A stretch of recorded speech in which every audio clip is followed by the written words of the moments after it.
الرحمن الرحيم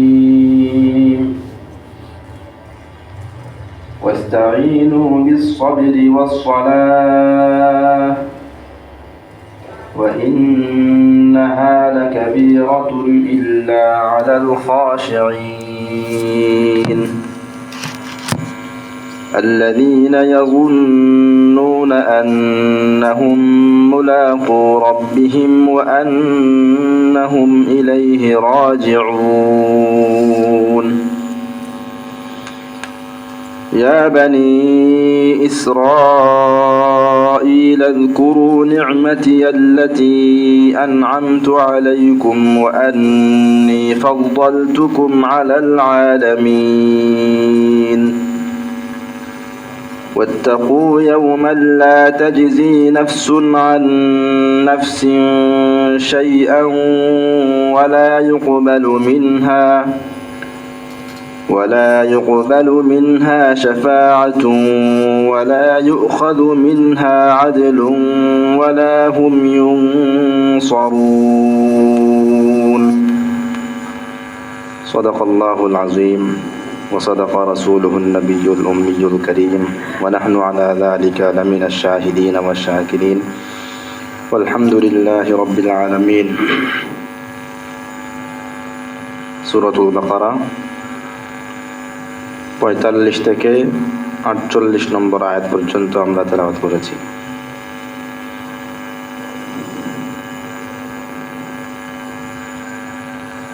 আলোচনা শুরু হয়েছিল বনি ইসরাইলের ব্যাপারে। বনি ইসরাইলের পণ্ডিত সমাজ, ওলামা সমাজ, তারা বিভিন্ন দুর্নীতিতে লিপ্ত ছিল। মানুষকে সত্য কথা প্রকাশ করত না, সত্য মিথ্যার মিশ্রণ ঘটিয়ে তারা আসল সত্যকে গোপন করত। এ বিষয়ে এর আগের আয়াতসমূহে আলোচনা করা হয়েছে।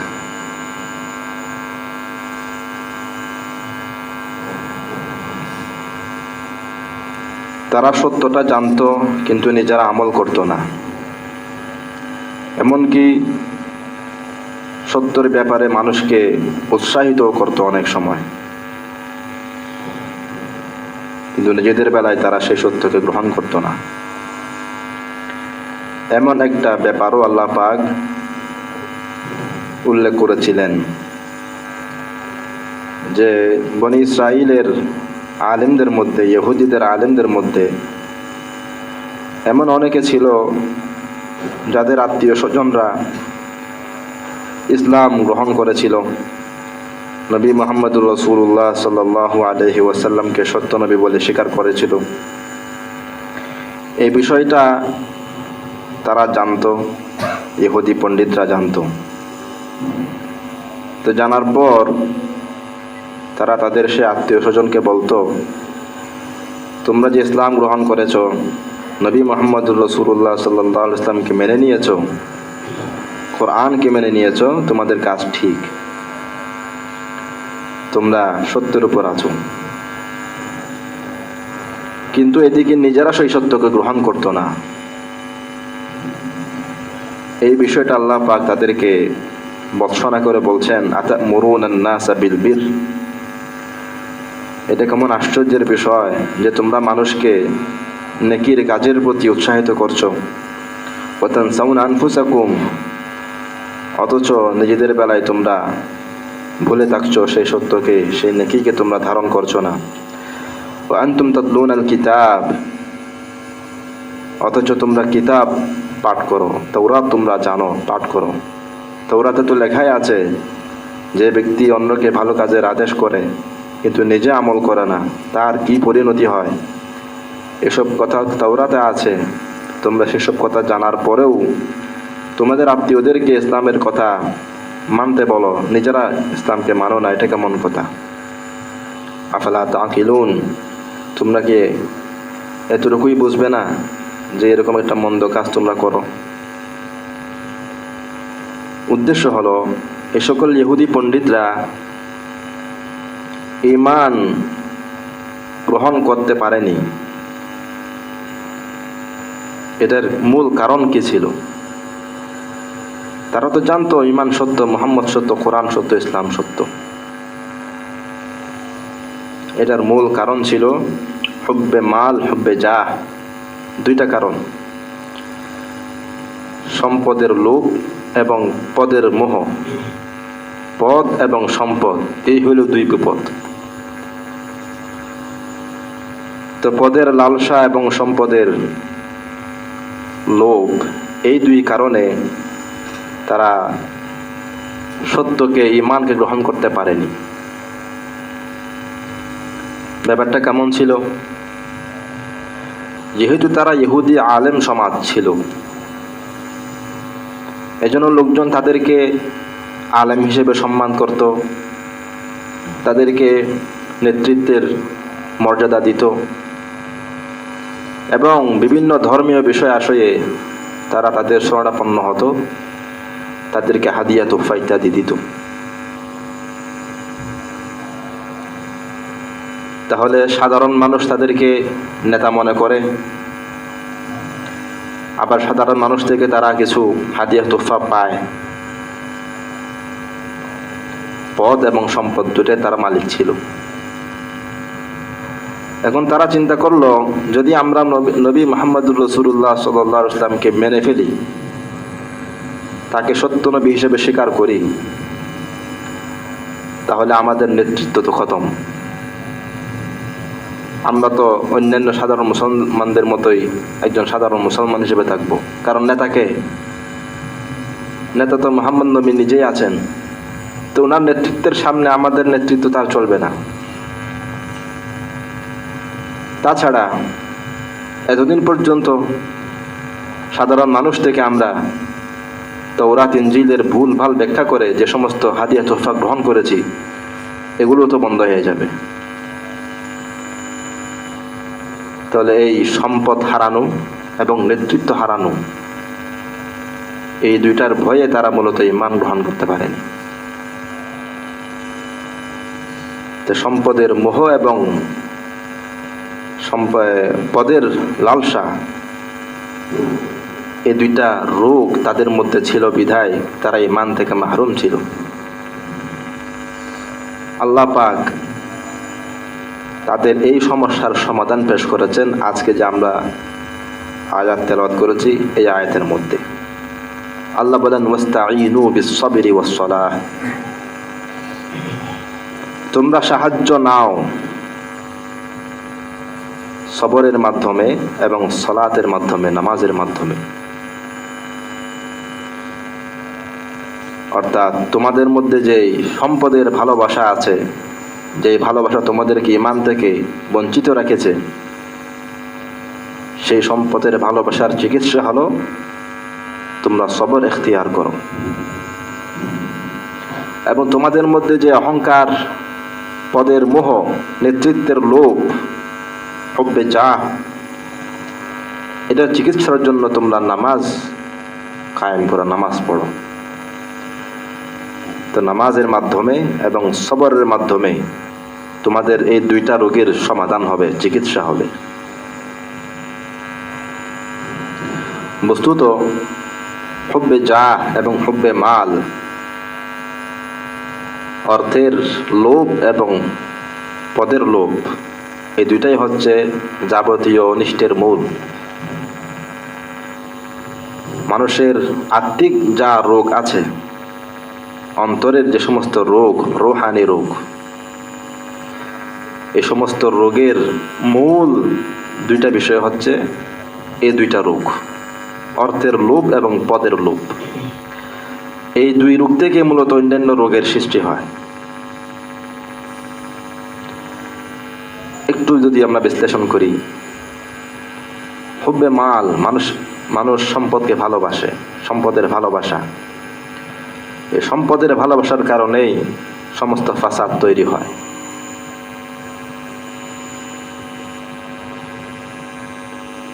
যে ব্যক্তি সম্পদের মোহে আটকে পড়েছে, সে সম্পদকে উপার্জন করার জন্য বৈধ অবৈধ হালাল হারাম সকল পন্থায় সে সম্পদকে অর্জন করার চেষ্টা করবে। ঘুষ, দুর্নীতি, যা যা পন্থা তার সামনে আসবে, যত রকম কলা কৌশল সে সক্ষম হবে, সবগুলা সে বাস্তবায়ন করার চেষ্টা করবে। তাহলে ঘুষ মানুষ কেন নিচ্ছে? সম্পদের মোহ। সুদ মানুষ কেন গ্রহণ করে? সম্পদের লোভ। চুরি কেন করে? সম্পদের লোভ।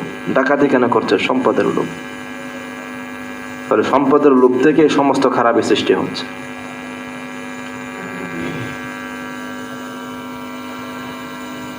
যে ব্যক্তি সম্পদের মোহে আটকা, তার মধ্যে কৃপণতা সৃষ্টি হয়।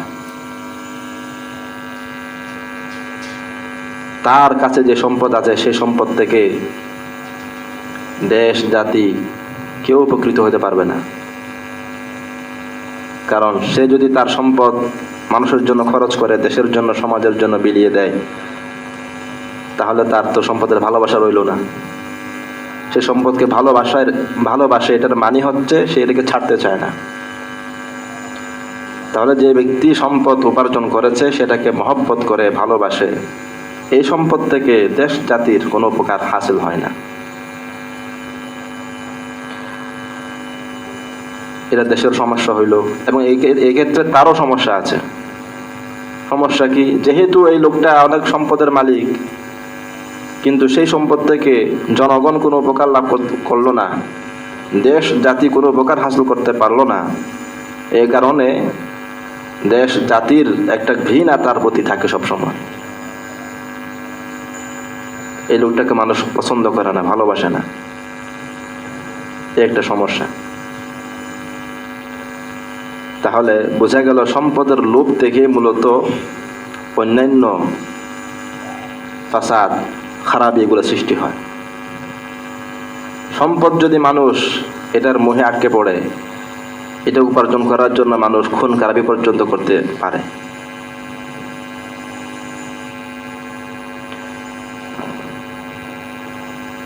তাহলে সমাজে যত বিশৃঙ্খলা, অনর্থ সৃষ্টি হয়, এই সম্পদের ভালোবাসা থেকে সৃষ্টি হয়। এভাবে চিন্তা করলে দেখা যাবে পদের লোভ এটাও মারাত্মক একটা বিষয়। আমাকে নেতা হতে হবে, আমাকে সমাজপতি হতে হবে, এই লোভ যদি কারো অন্তরে ঢোকে, এখন এটাকে অর্জন করার জন্য সে বৈধ অবৈধ সকল প্রকার সে চেষ্টা করে যাবে। এটা অর্জন করতে গিয়ে কার ক্ষতি হইল এটা সে বিবেচনা করবে না। এমনকি এই সম্পদ পথ উপার্জন করতে সে নিজের আরাম আয়েশ পর্যন্ত বিসর্জন দেয়। কিছু সম্পদ উপার্জন করেছে, এখন তার চিন্তা আরো কিভাবে উপার্জন করা যায়, সম্পদ আরো কিভাবে বাড়ানো যায়। তো সম্পদ তো মূলত নিজের আরামের জন্য, কিন্তু যে ব্যক্তি সম্পদের মোহে আটকে পড়েছে, এখন সে সম্পদ বাড়ানোর ফিকিরে মগ্ন, আরাম করার তার আর ফুরসত নেই। বাড়ি একটা আছে, এখন আরো কিভাবে 2টা হবে, আরো কিভাবে 3টা হবে, এই করতে করতে তার জীবন শেষ। আরাম করার সুযোগ পাইল না। এই হচ্ছে সম্পদের ভালোবাসার পরিণতি। তো এরকম এই 2 মারাত্মক রোগ, এদের চিকিৎসা আল্লাহ পাক এই আয়াতের মধ্যে দিয়েছেন, ওয়াস্তাঈনু বিস-সাবরি ওয়াস-সালাহ। এই 2 রোগে আক্রান্ত ছিল ইহুদি পণ্ডিতরা। নেতৃত্বের লোভ, সম্পদের লোভ। আল্লাহ বলেন ওয়াস্তাঈনু বিস-সাবরি ওয়াস-সালাহ। তোমাদের সম্পদের লোভ আছে, ঠিক আছে, তোমরা সবরের মাধ্যমে এটার চিকিৎসা নাও। পদের লোভ আছে, সালাতের মাধ্যমে এটার চিকিৎসা নাও।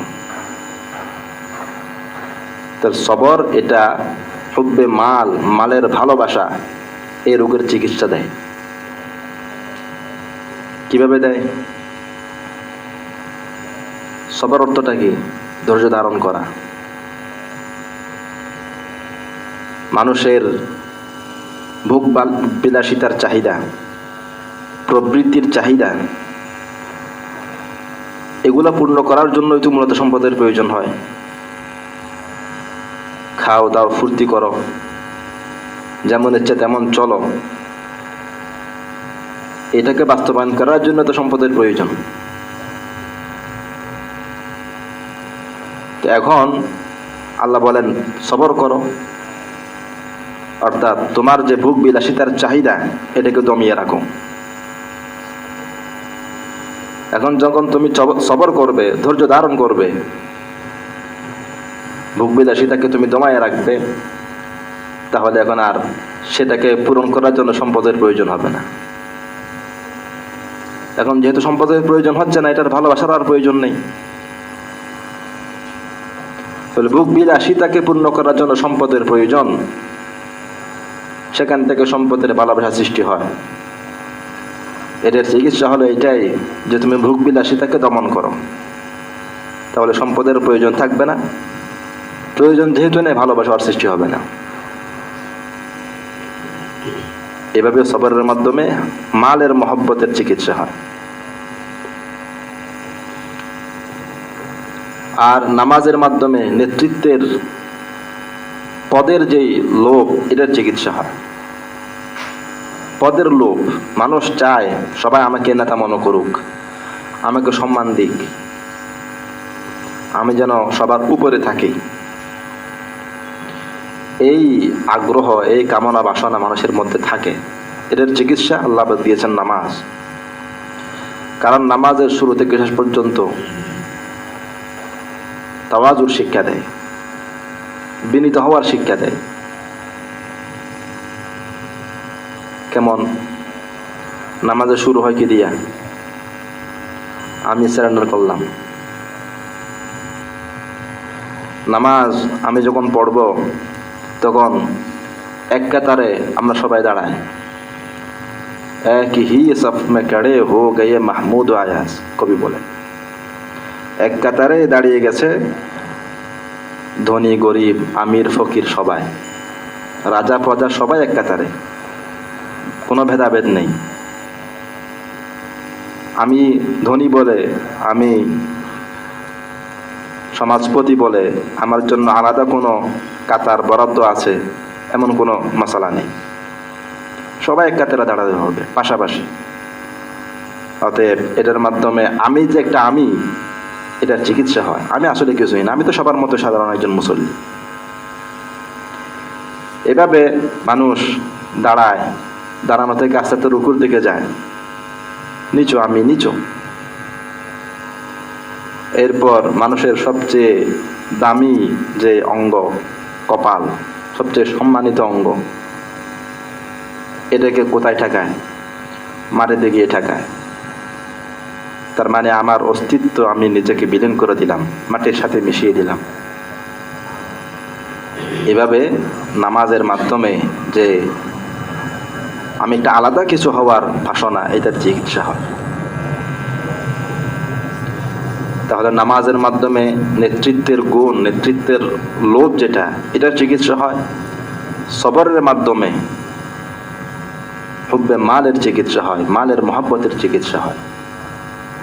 তা আল্লাহ বলেন, তোমরা যেহেতু মালের মহব্বত এবং নেতৃত্বের মহব্বতের কারণে ঈমান থেকে বঞ্চিত, তোমাদের এটার চিকিৎসার জন্য তোমরা সবর এখতিয়ার করো এবং সালাত আদায় করো।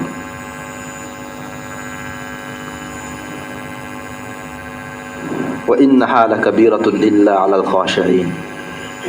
এখন একটা প্রশ্ন আসবে, সবর মানে কি করা? কোনো কাজ না করা আর কি, কাজ ছেড়ে দেওয়া। আমার মনে চাচ্ছে একটু ঘুষ নেই, তো নিলাম না, ছেড়ে দিলাম।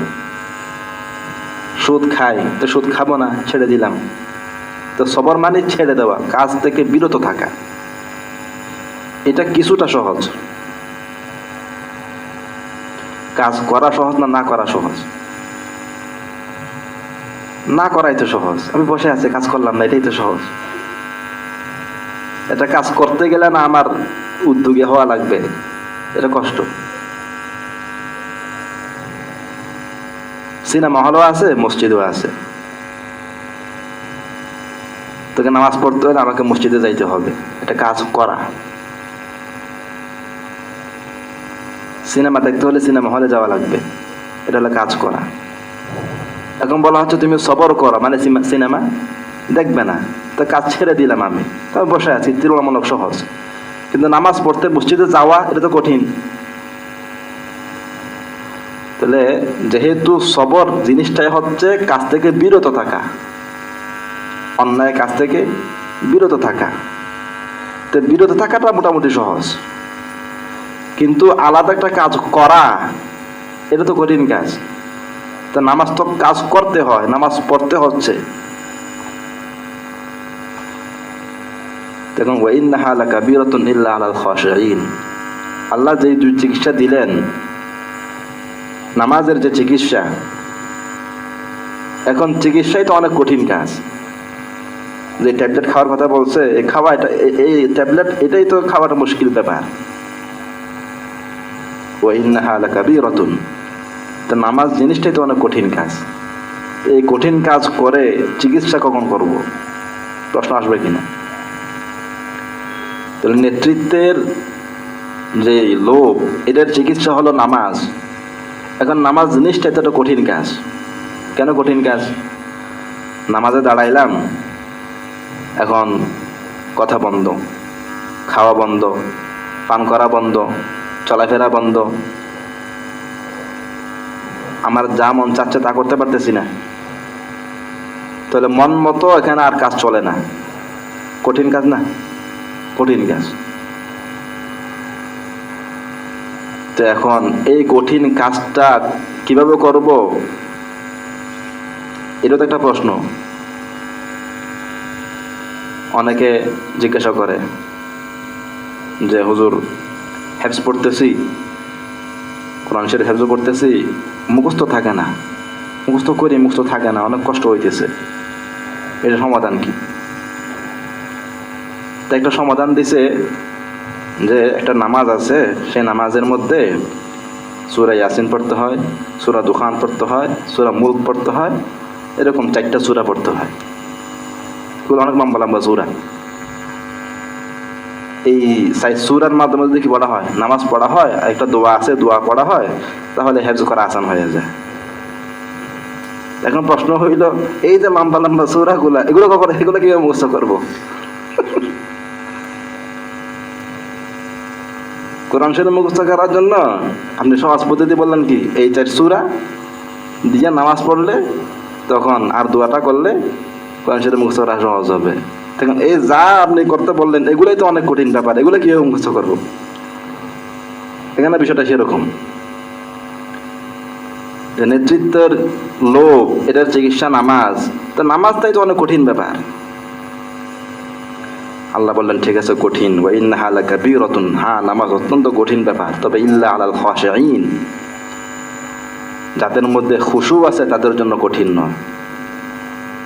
তার মানে খুশুর মাধ্যমে নামাজ সহজ হয়ে যায়। খুশু কি জিনিস? খুশু মানে হচ্ছে অন্তরের স্থিরতা, অন্তরের স্থিরতা, স্থির চিত্ত হওয়া, এক মন থাকা। নামাজ কঠিন কেন হচ্ছে? নামাজে যখন দাঁড়াইলাম, তখন বিভিন্ন রকমের খেয়াল আমার অন্তরে আসে। বিবির খেয়াল, বাচ্চার খেয়াল, ব্যবসার খেয়াল, কাস্টমারের খেয়াল, আমার ব্যাংক ব্যালেন্সের খেয়াল, কত রকমের খেয়াল নামাজের মধ্যে আসে। এই খেয়ালগুলো যখন আসে, তখন সে খেয়ালের বাস্তবায়ন করার জন্য আমরা উঠে পড়ে লাগি। ইমাম সাহেব যদি নামাজের মধ্যে একটু দেরি করে, অস্থির হয়ে যায়, কেন? ওই খেয়াল বাস্তবায়ন করতে পারতেছি না। আমার এখন নামাজে দাঁড়াইলাম, তো খেয়াল আসছে যে বন্ধুরা তো এখন সবাই মিলে চা খাইতেছে, তো আমার চা খাওয়া লাগবে, কিন্তু চা তো খাইতে পারতেছি না। তো নামাজ তো দেরি হইতেছে, তো আমার অস্থিরতা বাড়িয়ে গেছে, কেন? চা তো খাইতে পারতেছি না। যদি এরকম হইতো নামাজও পড়তেছি, চাও খাওয়া যায়, অসুবিধা ছিল? তাহলে এখন এই নামাজের মধ্যে বিভিন্ন ধরনের খেয়াল আসে, সেই খেয়ালগুলো বাস্তবায়ন করা যায় না নামাজের মধ্যে, এই কারণে নামাজটা কঠিন। এখন সেটাকে সহজ করার উপায় কি? খেয়ালগুলো দূর করতে হবে। বিভিন্ন রকম যে খেয়ালগুলো আসে, সেই খেয়াল দূর করতে হবে, এক খেয়ালে থাকতে হবে। এই এক খেয়ালে থাকার নামে হচ্ছে খুশু। তো কোন খেয়াল সেটা? তোমার খেয়াল মৌলিকভাবে দুইটা, আল্লাহর খেয়াল, গায়রুল্লাহর খেয়াল।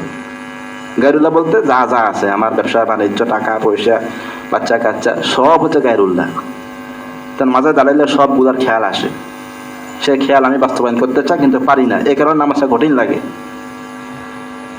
এখন সে খেয়ালকে দূর করে এক খেয়ালে নামাজ পড়া, এটার নাম হচ্ছে খুশু, মানে আল্লাহর খেয়ালে নামাজ পড়া। তার মানে যারা শুধুমাত্র আল্লাহর খেয়ালে নামাজ পড়ে তাদের জন্য হচ্ছে নামাজটা সহজ। তাহলে বোঝা গেল নামাজ সহজ করার জন্য খুশু অর্জন করতে হবে। খুশু অর্জন করলে নামাজ সহজ হবে। নামাজ যদি সহজ হয়ে যায় আমার জন্য, আমি যে নিয়মিত নামাজ পড়ব, তো নিয়মিত নামাজ পড়ার মাধ্যমে আমার যে নেতৃত্বের যেই লোভ সেটা আস্তে আস্তে কি হবে, কমতে থাকবে। নেতৃত্বের লোভ যদি কমতে থাকে তাহলে এই নেতৃত্বের লোভই তো আমাকে ইমান থেকে বাধা দিচ্ছিল, সৎ কাজ থেকে বাধা দিচ্ছিল, তখন সেই বাধা সরে যাবে, আমি ইমান গ্রহণ করতে পারবো। ওই যে যারা ইহুদি পণ্ডিত তাদের বলা হচ্ছে, তারা ইমান থেকে মাহরুম কেন হয়েছিল? নেতৃত্বের লোভ। নেতৃত্বের লোভের সমাধান কি? নামাজ পড়ো। নামাজ তো কঠিন, খুশু অর্জন করো। তাহলে খুশু অর্জন করলে নামাজ সহজ হবে। নামাজ যখন আমি পড়তে থাকবো, নেতৃত্বের যে লোভ সে রাস্তাতে কমতে থাকবে, তখন আমার জন্য ইমান গ্রহণ করা কি হবে, সহজ হবে। এখন খুশু অর্জন করবো যে এক খেয়াল, নামাজের মধ্যে এক খেয়াল, আল্লাহর খেয়াল থাকা, এটা তো অত্যন্ত কঠিন একটা কাজ। সেটার সমাধান কি হবে? আল্লাহ বলেন, আল্লাযীনা ইয়াযুন্নুনা আন্নাহুম মুলাকু রাব্বিহিম। খুশু অর্জনকারী কারা? আল্লাযীনা ইয়াযুন্নুন, যারা শুধুমাত্র এই খেয়াল করে, আন্নাহুম মুলাকু রাব্বিহিম, যে তারা তাদের রবের সাথে একদিন সাক্ষাৎ করবে। সাক্ষাৎ করার পর আল্লাহর পক্ষ থেকে তারা বিভিন্ন পুরস্কার, নেয়ামত, সওয়াব অর্জন করবে। ওয়া আন্নাহুম ইলাইহি রাজিউন, এবং এই খেয়ালও তারা করে যে তাদের সবাইকে আল্লাহর দিকেই ফিরে যেতে হবে, হিসাব নিকাশ দিতে হবে। দুইটা বিষয়, আল্লাহর কাছে আমরা যাব, আল্লাহর কাছ থেকে পুরস্কার পাবো, পুরস্কারের আশা। ওয়া আন্নাহুম ইলাইহি রাজিউন, আমাদেরকে অবশ্যই অবশ্যই আল্লাহর কাছে ফিরে যেতে হবে, হিসাব নিকাশের ভয়। তো হিসাব নিকাশের ভয় এবং পুরস্কার প্রাপ্তির আশা, এই দুই খেয়াল যারা করে তাদের জন্য তাদের মন আল্লাহর দিকে অভিমুখী করা সহজ। তার মানে যখন নামাজে দাঁড়াবো তখন আমাকে চিন্তা করতে হবে, আমি তো একদিন আল্লাহর দিকে ফিরে যাব। আল্লাহর কাছে গেলে ইনশাআল্লাহ সেখানে আল্লাহর পক্ষ থেকে পুরস্কার পাবো, জান্নাত পাবো, এই আশাটা থাকতে হবে। আবার এই খেয়ালও থাকতে হবে যে না জানি আল্লাহর কাছে কি হিসাব নিকাশ দিতে হবে, আটকা পড়ে কিনা, এই ভয়ও থাকতে হবে। তাহলে আশা এবং ভয় এই দুইটা যখন থাকবে তখন আমার অন্তর আল্লাহর দিকে কি হবে, অভিমুখী হবে। তখন আর গায়রুল্লাহর দিকে খেয়াল যাবে না, ব্যবসা বাণিজ্যের কথা আর মনে আসবে না, চাকরি বাকরির কথা আর নামাজে মনে আসবে না। এখন খেয়াল শুধুমাত্র আল্লাহর দিকেই নিবদ্ধ হয়ে গেল। এই এক খেয়াল আল্লাহর দিকে নিবদ্ধ হওয়া, এটার নামে খুশু। তাহলে খুশু অর্জন করার জন্য উপায় হচ্ছে এই খেয়াল করা যে আমি তো আল্লাহর দিকে ফিরে যাব, সেখানে আমি আল্লাহর পক্ষ থেকে পুরস্কার পাবো। আবার আমাকে এই ভয়ও করতে হবে যে আমি তো ধরা খেয়ে যাবো হয়তো, নাউজুবিল্লাহ, হিসাব নিকাশ দিতে হবে। তাহলে হিসাব নিকাশের ভয় করা এবং পুরস্কার প্রাপ্তির আশা করা, এই দুইটার মাধ্যমে নামাজে খুশু অর্জন করা সহজ হয়। তো খুশু যখন অর্জন হবে নামাজ পড়া সহজ হবে।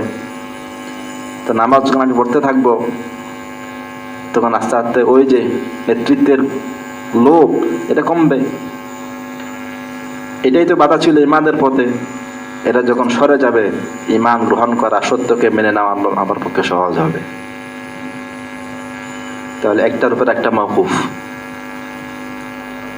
ঈমান এটার পথে বাধা ছিল নেতৃত্বের লোভ, এটার সমাধান নামাজ। নামাজ তো কঠিন বিষয়। কেন কঠিন? নামাজে দাঁড়াইলে অনেক রকমের খেয়াল আসে, সেই খেয়ালগুলো যখন বাস্তবায়ন করতে পারি না তখন নামাজ কঠিন লাগে। নামাজে দাঁড়াইলে মনে চাচ্ছে একটু পান খাই, চা খাই, ভাত খাই, রুটি খাই, পারতেছি না, নামাজ কঠিন লাগে। তাহলে সহজ করার জন্য উপায় কি? খেয়ালগুলো বাদ দিতে হবে,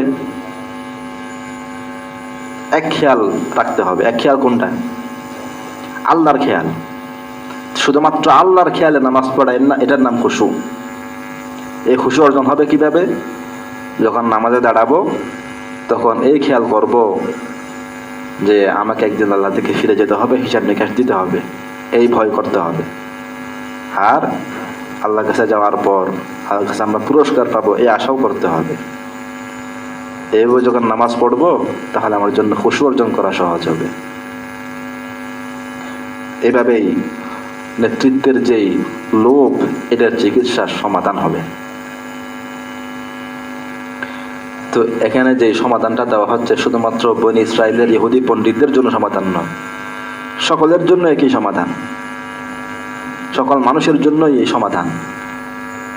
যে আমরা যে সত্য কথা মানতে পারি না, ইসলামের পথে চলতে পারি না, এটার সমাধান ওয়াস্তাঈনু বিস-সাবরি ওয়াস-সালাহ। নামাজের মাধ্যমে তোমরা কি করো? সহযোগিতা নাও, সবরের মাধ্যমে সহযোগিতা নাও। নামাজ এবং সবর আমাদেরকে সকল নেক কাজ আসান করে দিবে।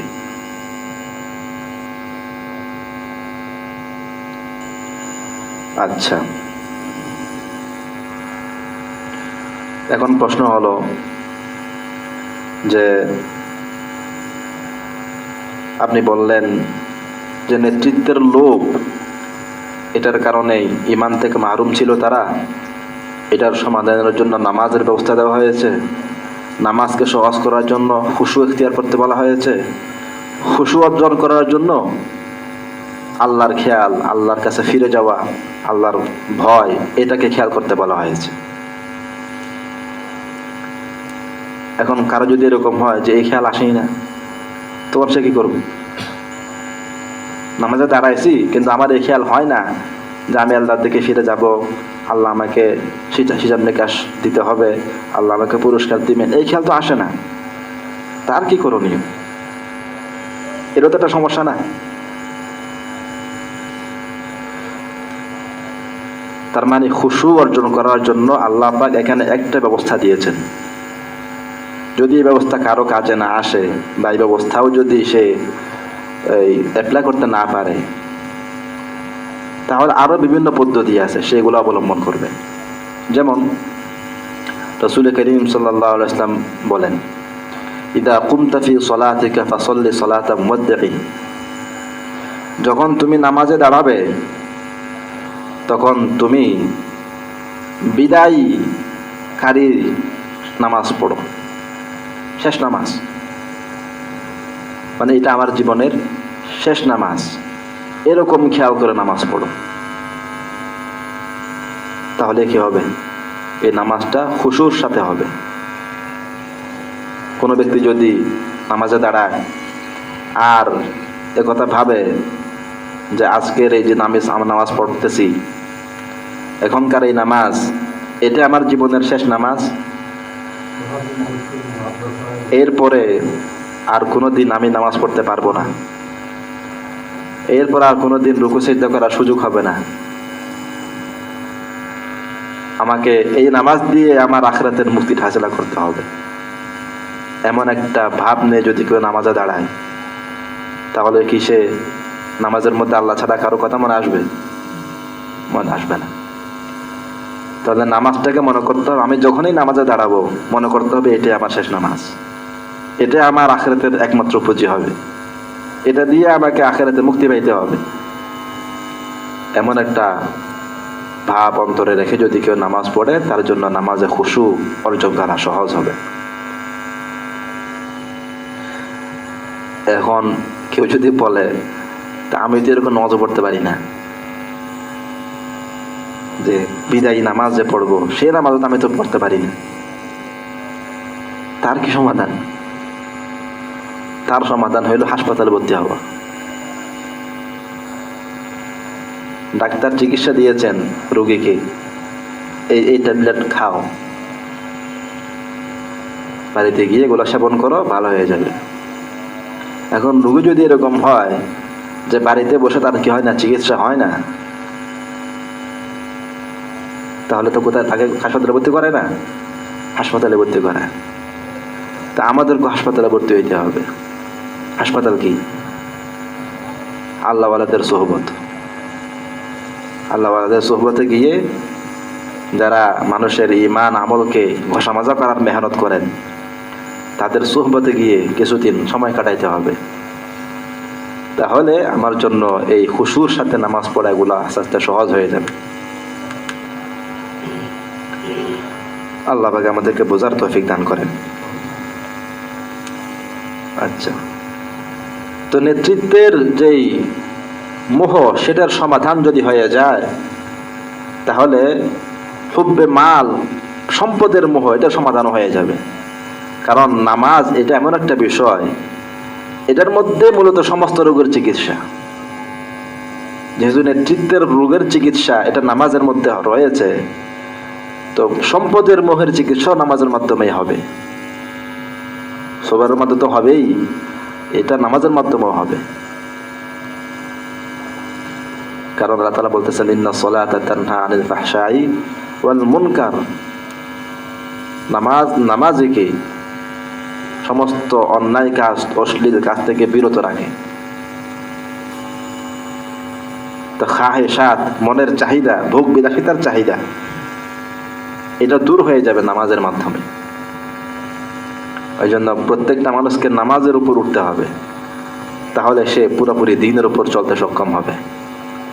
এই জন্য রাসূল করিম সাল্লাল্লাহু আলাইহি ওয়াসাল্লাম বলতেছেন, আস-সালাতু ইমাদুদ্দীন, নামাজ দ্বীনের খুঁটি। মান আকামাহা আকামাদ্দীন, যে ব্যক্তি নামাজকে কায়েম করলো, সে পুরা দ্বীনকে কায়েম করলো। মতলব এটাই যে কেউ যদি নামাজ পুরোপুরি ধরে রাখে, তাহলে শরীয়তের অন্যান্য বিধিবিধান এগুলো তার পক্ষে মানা সহজ হয়ে যাবে। এই জন্যই বলা হচ্ছে নামাজকে কায়েম করা মানে পুরা দিনকে কায়েম করা। ওয়ামান তারাকাহা ফাকাদ হাদামাদ্দীন, যে ব্যক্তি নামাজ ছেড়ে দিয়েছে, সে পুরা দিনকে বরবাদ করে দিয়েছে। নামাজই হচ্ছে মানুষের দিনকে রক্ষা করার একমাত্র উপায়। আল্লাহু আকবার। এখানে নামাজের মধ্যে খুশুর কথা এসেছে। এটা মাসালা হলো যে নামাজের মধ্যে খুশু জরুরি, খুশু ছাড়া নামাজ হয় না। তবে ফুকাহায়ে কেরাম বলেছেন যে পুরা নামাজের মধ্যে খুশু, নামাজ শুরু করলাম শেষ পর্যন্ত, সালাম পর্যন্ত, এই খুশু যদি না থাকে তখন কি হবে? এই নামাজ হবে কি হবে না? নামাজে দাঁড়াইলাম আর দুনিয়ার আজে বাজে সব খেয়াল আমার মাথায় আসলো, আর গতানুগতিক নামাজ পড়ে গেলাম, এই নামাজ কি সহি হবে কিনা, এই একটা মাসালা। বিভিন্ন ফুকাহায়ে কেরাম